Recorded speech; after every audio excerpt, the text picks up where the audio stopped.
Hey viewers, welcome back to the channel. Today's video, we are back in the garage working on the Honda Pilot. So I figured I'd show you what I did and how I did it. I think I found an easier way to do this particular job. As the title suggests, we are doing the sway bar bushings. And I had done these before on like a Honda Odyssey, but never a Honda Pilot. Very similar, but at least on the Pilot here, the working conditions are not as good. Things seem a little more cramped and harder. So I want to show you what I did to make this job easier, because the videos I've seen on YouTube have guys like basically pulling out subframe bolts and supporting the subframe to get at the the fasteners to pull to swap these bushings out. And I did not have to do that, and I got this job done in under an hour. So which I think is pretty good time. Even though it is only 4 bolts, it's just 4 really sucky to reach bolts. So let's walk you through. But first off, what sway bar bushing? What the crap is that, for those who don't know? So context, right? There's the Pilot. Here's the front suspension sway bar. You can get down in here. That's the sway bar. And this little rubber thing back here is the sway bar bushing.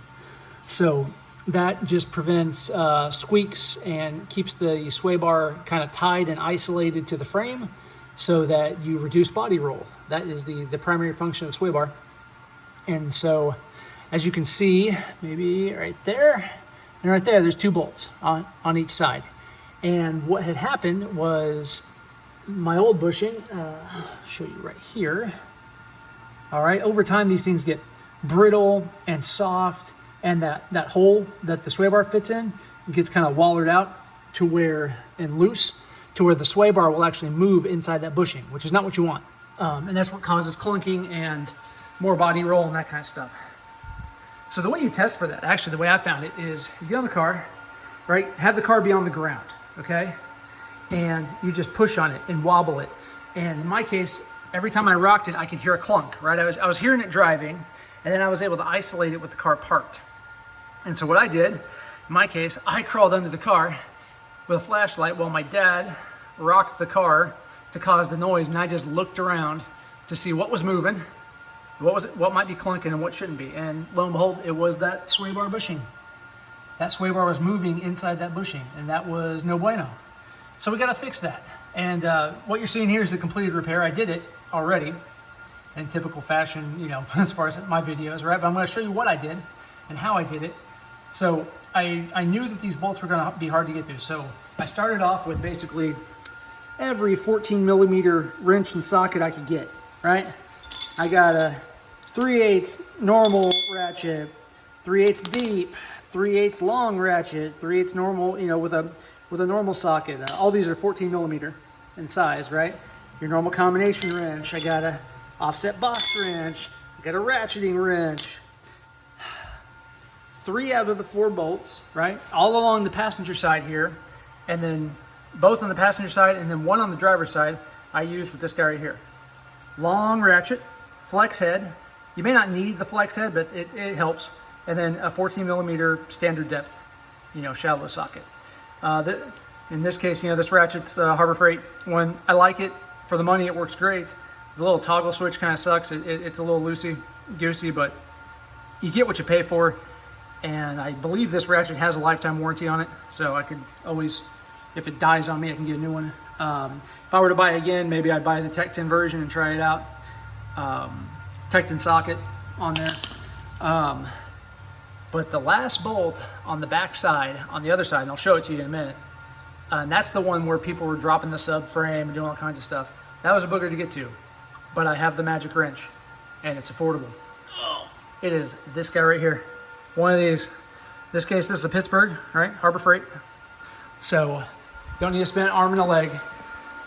And this is where I love to have a variety of wrenches on hand for any kind of scenario. I think this set, the set of the metrics, was like, I don't know, 15 bucks, maybe 20 bucks. Post-COVID, I don't know, probably 30, but it works. So let me show you how this is rigged up. You can see here, see that bolt right back there, right? And you see all this crap in the way, right? And I didn't even look to investigate how the guys were dropping the subframe or ever. But what you can do, this guy fits right like that. And then, so like that, right? There you go.